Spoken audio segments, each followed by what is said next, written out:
Right ఇక ఈ రోజు కర్ణాటక సిఎల్పి కీలక సమావేశం జరగనుంది.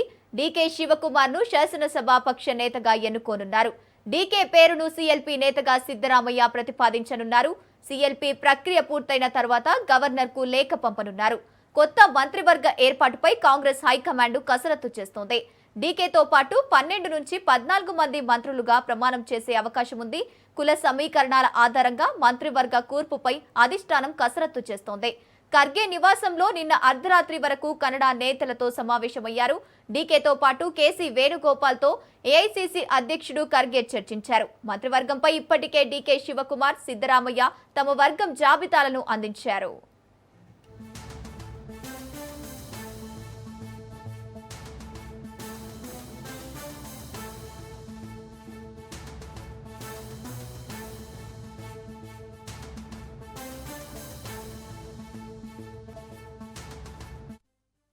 రైట్ ఇక ఈ రోజు కర్ణాటక సిఎల్పి కీలక సమావేశానికి సంబంధించి పూర్తి డీటెయిల్స్ మా ప్రతినిధి రాజు ఫోన్ ఇన్ ద్వారా అందిస్తారు.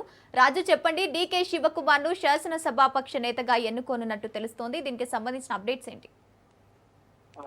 గంగోత్రి, ఈ రోజు కర్ణాటక లో సిఎల్పి సమావేశం కాబోతా ఉంది. ఇప్పటికే ముఖ్యమంత్రి పదవికి సిద్ధరామయ్య రాజీనామా చేసిన తర్వాత తదుపరి ముఖ్యమంత్రిని ఎన్నుకోవడానికి ఈ రోజు కాంగ్రెస్ శాసనసభాపక్షం సమావేశం కాబోతా ఉంది. సాయంత్రం 4 గంటలకు ఈ యొక్క సమావేశాన్ని ఏర్పాటు చేయడం జరిగింది. ఈ సమావేశానికి సంబంధించి ఇప్పటికే ఇటు ఏఐసిసి నుంచి కేసీ వేణుగోపాల్ హాజరు కాబోతా ఉన్నారు. అదేవిధంగా రాష్ట్ర వ్యవహారాల ఇన్ఛార్జ్ సుర్జేవాలా, అదేవిధంగా ఇతర ఈ కాంగ్రెస్ పార్టీకి చెందినటువంటి ఎమ్మెల్యేలు డీకే శివకుమార్, అదేవిధంగా సిద్ధరామయ్య, పలువురు కీలక నేతలు కూడా హాజరు కాబోతా ఉన్నారు. ఈ రోజు ముఖ్యమంత్రి ఎవరు అనేది సిఎల్పి శాసనసభాపక్ష నేతను డీకే శివకుమార్ ను ఎన్నుకోబోతా ఉన్నారు. ఎందుకంటే ఇప్పటికే అధికార మార్పిడికి కాంగ్రెస్ హైకమాండ్ ఓకే చెప్పడంతో సిద్ధరామయ్య రాజీనామా చేయడం, ఆయన రాజీనామాను గవర్నర్ ఆమోదించడం జరిగిపోయాయి. సో తదుపరి సీఎం గా డీకే శివకుమార్ ను ఈ రోజు సిఎల్పి ఎన్నుకున్న తర్వాత ఈ యొక్క సిఎల్పి తీర్మాన కాపీని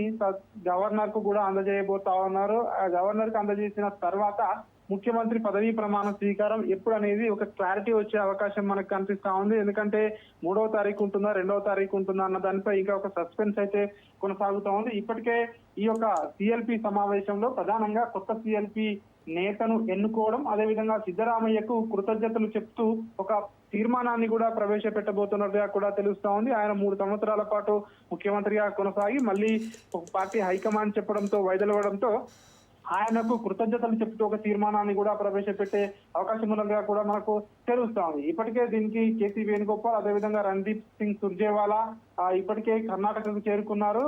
అదేవిధంగా కర్ణాటకకు చెందిన 136 మంది కాంగ్రెస్ ఎమ్మెల్యేలు, ఎమ్మెల్సీలు తప్పనిసరిగా ఈ యొక్క సమావేశానికి హాజరు కావాలని చెప్పి ఇప్పటికే సిఎల్పి సెక్రటరీ అల్లామా ప్రభు పాటిల్ సర్క్యులర్ జారీ చేయడం జరిగింది. అదేవిధంగా ఈ సిఎల్పి సమావేశంలో డీకే శివకుమార్ ఏకగ్రీవంగా సిఎల్పి నేతగా ఎన్నుకున్న తర్వాత ఆ తీర్మాన పత్రాన్ని తీసుకుని రాజ్భవన్ కు వెళ్లి గవర్నర్ ను గెహ్లాట్ ను కలుస్తారు. సో అక్కడ గవర్నర్ ను ప్రభుత్వ ఏర్పాటుకు ఆహ్వానించారు. ప్రమాణ స్వీకారం తేదీకి సంబంధించి కూడా గవర్నర్ తో చర్చించే అవకాశం మనకు కనిపిస్తా ఉంది. అదేవిధంగా డీకే శివకుమార్ ఎప్పుడైతే ముఖ్యమంత్రిగా ప్రమాణ స్వీకారం చేస్తారో ఆయనతో పాటు 5 నుంచి 10 మంది ఏదైతే మొదటగా మంత్రులు ఏదైతే ప్రమాణ స్వీకారం చేసే అవకాశం ఉన్నట్టుగా కూడా తెలుస్తోంది. ఆ తర్వాత కేబినెట్ విస్తరణ ఉంటుందని చెప్పి తెలుస్తోంది. ఎందుకంటే ఇప్పటికే ఒకవైపు సీఎం గా మొన్నటి వరకు కొనసాగిన సిద్ధరామయ్య వర్గం ఒకవైపు డీకే శివకుమార్, వీళ్ళు ఇప్పటికే కీలకంగా ఎవరైతే తమ అనుచరులకు తమ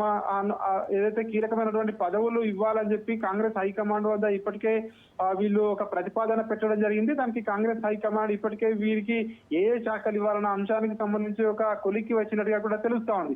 సో ఈ విధంగా దీనికి సంబంధించి కొన్ని ఏదైతే పదవులకు సంబంధించి ఇంకా ఏకాభిప్రాయం రాకపోయేసరికి ముఖ్యమంత్రి ప్రమాణ స్వీకారంతో కొంతమంది మంత్రులు ప్రమాణ స్వీకారం చేసి తదుపరి మరొకసారి చర్చించిన తర్వాత మిగతా మంత్రివర్గ విస్తరణ పూర్తయ్యే అవకాశం కనిపిస్తా ఉంది. ఇప్పటికే సిద్ధరామయ్య జాతీయ రాజకీయాలకు వెళ్ళనని ఇప్పటికే అధిష్టానానికి చెప్పడం జరిగింది. ఆయన రాష్ట్రంలోనే ఉంటూ వచ్చే 2028 ఎన్నికల్లో కాంగ్రెస్ పార్టీని మరొకసారి అధికారంలోకి తీసుకువచ్చే విధంగా ఒక వ్యూహకర్తగా ఉంటానని చెప్పి ఒక ఆ పార్టీకి సంబంధించి ఉంటానని, ఇక్కడే కొనసాగుతానని, ఎమ్మెల్యేగా కొనసాగుతానని ఆయన చెప్పడం జరిగింది. సో ఏదేమైనప్పటికీ కాంగ్రెస్ పార్టీలో మాత్రం కీలకంగా అధికార మార్పిడి అనేది జరుగుతా ఉంది. దీనికి సంబంధించి ఈ రోజు జరిగే సిఎల్పి సమావేశంలో ఏకగ్రీవంగా డికే శివకుమార్ ను సిఎల్పి నాయకునిగా, ముఖ్యమంత్రి అభ్యర్థిగా కాంగ్రెస్ పార్టీకి చెందినటువంటి ఎమ్మెల్యేలు ఎన్నుకోబోతా ఉన్నారు. ఆ తదుపరి ప్రమాణ స్వీకారానికి సంబంధించి మనకు 1-2 రోజుల్లో ఒక క్లారిటీ వచ్చే అవకాశం కూడా కనిపిస్తా ఉంది గంగోత్రి. రాజు, డీకే శివకుమార్ ప్రమాణ స్వీకారం అనంతరం మంత్రులు కూడా కొంతమంది ఉన్నారు. మంత్రులకు ఏ శాఖలు అప్పగించే అవకాశం ఉంది? ఇప్పుడే ఈ శాఖలకు సంబంధించి కీలకంగా హైకమాండ్ వద్ద ఇప్పటికే ఇద్దరు నేతలు కూడా తమ తమ ప్రతిపాదనలు పెట్టినట్టుగా కూడా తెలుస్తా ఉంది. కీలకమైనటువంటి హోమ్, ఫైనాన్స్, హెల్త్, అదేవిధంగా ఎంఏయుడి ఇట్లాంటి కీలకమైన శాఖలకు సంబంధించి తమ వర్గానికి చెందినటువంటి ఎమ్మెల్యేలకు ఇప్పించుకునేందుకు ఇప్పటికే ఇరువురు నేతలు కూడా పావులు కదుపుతా ఉన్నారు. ఒకవైపు సీఎం సిద్ధరామయ్య కూడా రాజీనామా చేసే క్రమంలో తమ వర్గానికి చెందినటువంటి ఎమ్మెల్యేలకు, తను సూచించినటువంటి ఎమ్మెల్యేలకు కీలకమైనటువంటి మంత్రి పదవులు ఇవ్వాలని, అదేవిధంగా డీకే శివకుమార్ ఖచ్చితంగా ముఖ్యమంత్రి కాబోతా ఉన్నారు కాబట్టి ఆయన ప్రస్తుతం పిసిసి అధ్యక్షునిగా కొనసాగుతా ఉన్నారు.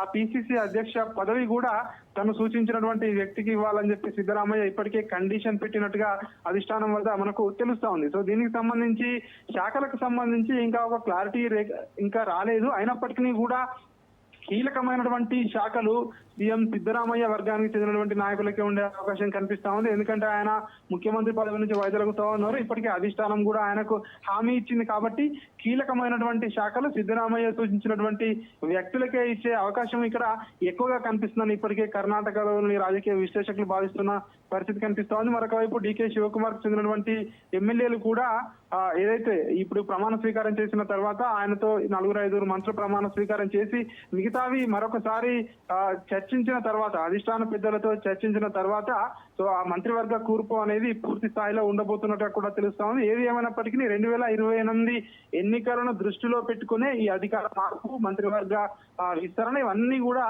దాంట్లో భాగంగానే ఉంటాయని చెప్పి కూడా కర్ణాటకకు చెందినటువంటి కాంగ్రెస్ పార్టీ నాయకులు చర్చ జరుగుతా ఉంది. దీనికి సంబంధించి గతంలో ఎవరైతే మంత్రుల పనితీరు బాగోలేదో వారికి ఈసారి మొండి చేయి చూపించే అవకాశం కనిపిస్తా ఉంది. ఎవరైతే గతంలో బాగా పనిచేశారో అదే విధంగా వారిపై వ్యతిరేకత ఉందో వారిని పక్కన పెట్టే అవకాశం కనిపిస్తా ఉంది. వ్యతిరేకత లేని వారిని అలాగే కొనసాగించి శాఖలు మార్చే అవకాశం కనిపిస్తా ఉంది. ఇంకా కొంతమంది ఎమ్మెల్యేలు ఎవరైతే ఉన్నారో వారిని కూడా తీసుకోవాలి మంత్రివర్గంలో కానీ భావిస్తున్నట్టుగా కూడా తెలుస్తోంది. ఇప్పటికే ఎమ్మెల్యేలు ఒకవైపు డీకే శివకుమార్ ను కొంతమంది కలుస్తా ఉన్నారు, కొంతమంది ఇటు సీఎం సిద్ధరామయ్యను కలుస్తా ఉన్నారు. తమకు కీలకమైనటువంటి శాఖను ఇప్పించవలసిందిగా కేబినెట్ లోకి తీసుకోవాలని చెప్పేసి కూడా ఒకవైపు ఎమ్మెల్యేలు తమ ప్రయత్నాలను అయితే చేస్తా ఉన్నారు. ఈ రోజు సిఎల్పి సమావేశం ముగిసిన తర్వాత గవర్నర్ వద్దకు ఆ లేఖతో డీకే శివకుమార్ వెళ్లే అవకాశం మనకు కనిపిస్తా ఉంది. ప్రమాణ స్వీకారానికి సంబంధించి 1-2 రోజుల్లో ఒక క్లారిటీ వచ్చే అవకాశం కనిపిస్తా ఉంది Gangotri. Okay, thank you Raju.